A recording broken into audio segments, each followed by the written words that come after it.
here on Grove Park Terrace in Chiswick, and local residents may have wondered for the last few centuries what this strange igloo-like structure behind me is. Well, it's actually an old ice house, and we're here today with Jonathan Knight. He's the chairman of the Grove Park Group, to talk a bit more about it and a campaign you're trying to get going to actually list it and protect it.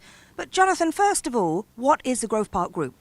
Grove Park Group is a residents' association. We've got about 250 members. We started in 2000, or revamped it in 2011.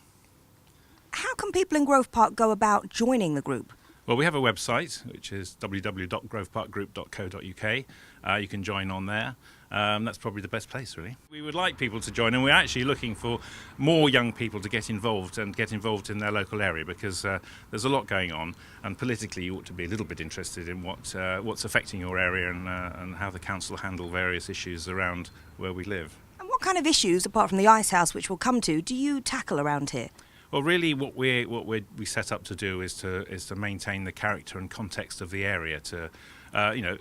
Development and so on is pressing around us all the time, and really we just want to keep.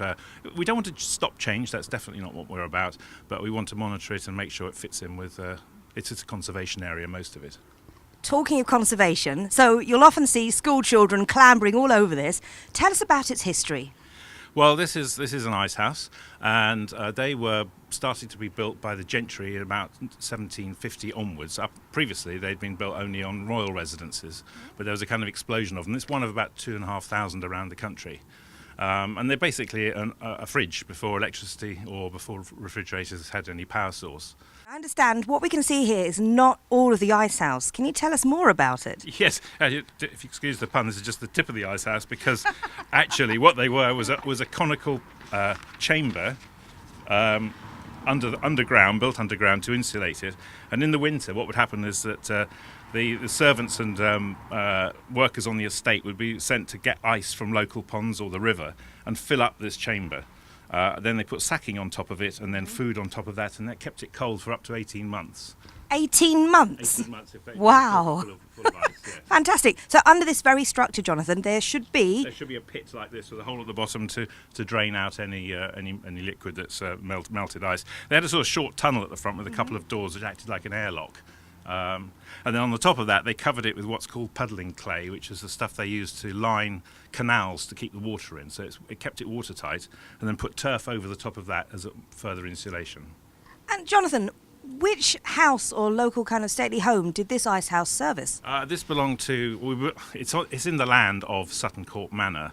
There's been a manor on this site since the 12th century.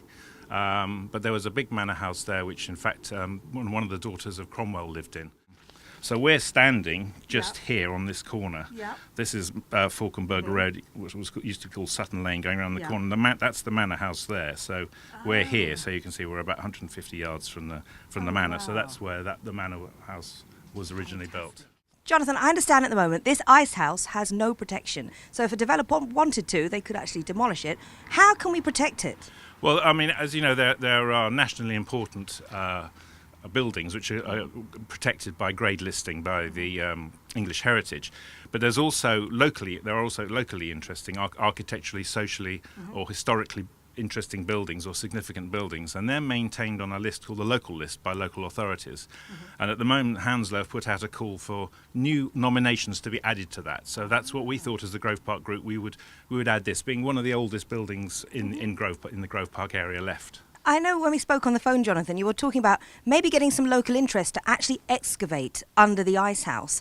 How do you think we can do that?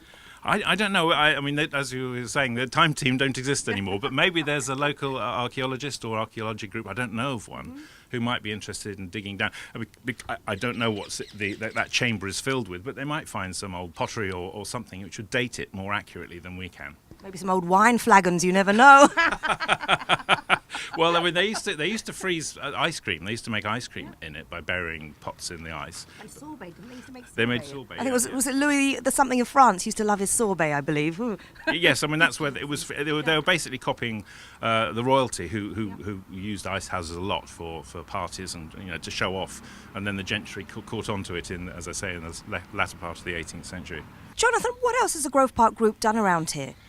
Well, one of the things that we did right early on was to tidy up the drinking trough. It was installed in 1916 by the Metropolitan Drinking Fountain and Cattle Trough Association, and they were normally built with donations from local people. So we replant this about 3 times a year just to keep it looking fresh and nice, and it's become a bit of a symbol for the Grove Park Group of something that we get involved in. I recognise that water trough. I always smile when I see it because it does look so lovely with the flowers, but I had no idea about its history, so thank you. Well, we're also going to ask if we can get this onto or nominate this as for the local list as well, because it's 100 years old at least. Well, Jonathan, I hope you're successful getting the Grove Park Ice House listed on the local list. Thank you for your time. Thank you very much.